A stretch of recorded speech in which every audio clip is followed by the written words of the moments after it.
Hello বন্ধুরা, কেমন আছো? আশা করি ভালো আছো। আবারও নিয়ে চলে এলাম নতুন ভিডিও। ভালো লাগলে লাইক কমেন্ট করবেন আর ভিডিওটা পুরোপুরি দেখবেন। পুরোপুরি ভিডিওটা দেখবেন, টেনে টেনে দেখবেন না, তাহলে কিছুই বুঝতে পারবেন না। যাই হোক, আমি এখানে দেখতেই পাচ্ছি দোকানে আম নিয়ে নিয়েছি।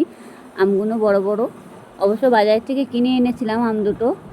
এখন গরমের সময় আমের চাটনি খাওয়া খুবই উপকারী, শরীর ঠান্ডা থাকে। যাই হোক, আমি এখন আমগুলো ভালো করে ছেলে কেটে নেব। নিয়ে আমগুলো আমি এখন জলে দিয়ে দেবো একটা পাত্রের মধ্যে করে।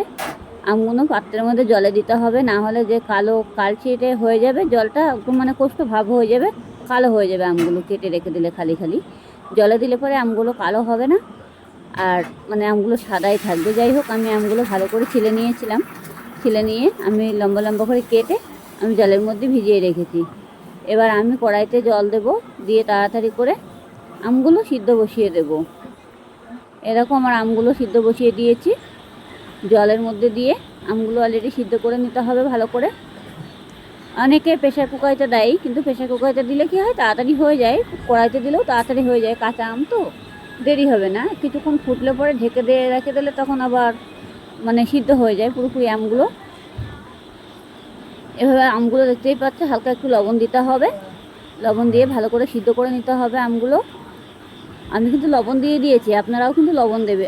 অবশ্য আমের মধ্যে লবণ দিলে কি হয়, তাড়াতাড়ি সিদ্ধ হয়ে যায়। আর অনেক সময় লবণটা না দিলে অনেকটা মানে দরকচা টাইপের থাকে আমগুলো। সবসময় আম যখন সিদ্ধ করবে আমের মধ্যে একটু লবণ দিয়ে দেবে। যাই হোক, আমার আমগুলো দেখতেই পাচ্ছ সিদ্ধ হয়ে গেছে। আমি এখন খুন্তি দিয়ে দিয়ে গালিয়ে দেবো। আম নামানোর কোনো দরকার নেই, আর আপনারা চাইলে যদি মনে করবেন নামিয়ে নেবেন, নিতে পারেন, কোনো অসুবিধে নেই। এবার আমগুলো আমি খুন্তি দিয়ে গালিয়ে দিলাম, দেখেছো অলরেডি আমগুলো আমার গলে গেছে। এবার আমি আমের টকটা আমি এবার একটা পাত্রে ঢেলে নেবো। অবশ্য লবণটা কিন্তু দিতে হবে ঠিকঠাকভাবে, দেখে নিতে হবে যে কতটা লবণ দিয়েছো কিনা।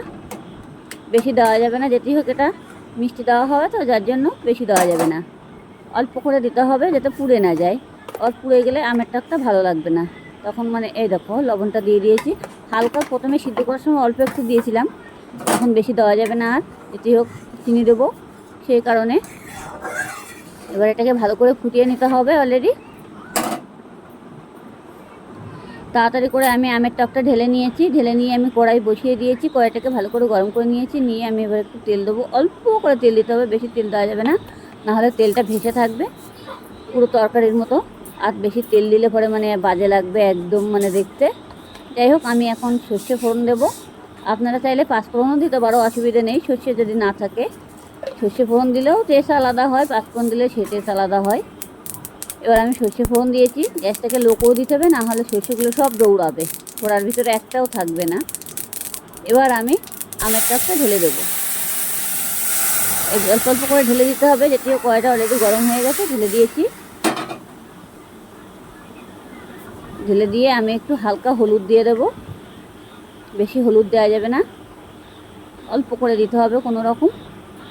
যে দিয়ে দিয়েছি, এবার এটাকে ভালো করে একটু নাড়াচাড়া দিতে হবে। অলরেডি আমের টক করতে কিন্তু কোনো টাইম লাগে না, জাস্ট একটু সিদ্ধ করতে যেটুকু টাইম, তাছাড়া কোনো টাইম লাগে না, খুব সহজে হয়ে যায়।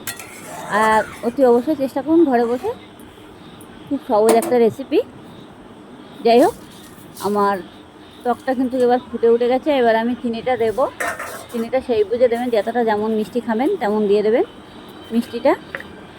আমাদের আবার একটু মিষ্টিটা বেশি লাগে। যাই হোক, একটু টক টক হালকা হালকা একটু টক টক থাকবে সেরকমভাবে দিতে হবে, যাতে পুরোপুরি মানে গুড় হয়ে যাবে সেরকম দেওয়া যাবে না, তাহলে কিন্তু আমের কোনো স্বাদ থাকবে না। যাই হোক, আমি চিনিটা দিয়ে দিয়েছি। এবার আমি এটাকে ভালো করে নাড়াচাড়া দিয়ে নেব।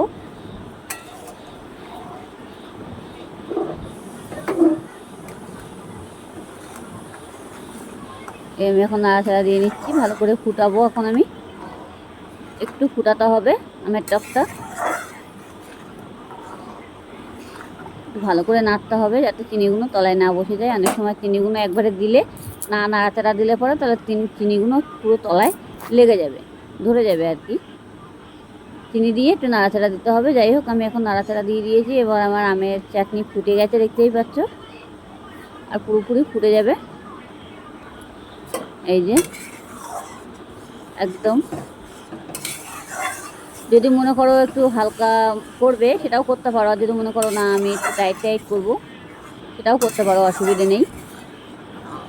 যদি মনে করো এটা যে একটু আমেরটা মানে ঝোল হয়ে গেছে, তাহলে কর্নফ্লাওয়ার দিয়ে দেবে, তাহলে পুরো টাইট হয়ে যাবে। আর তো ভাত দিয়ে খাবে, যেটি হোক। ভালো লাগলে লাইক কমেন্ট করবেন, আর সব বন্ধুদের কাছে ভিডিওটা পুরোপুরি শেয়ার করে দেবেন।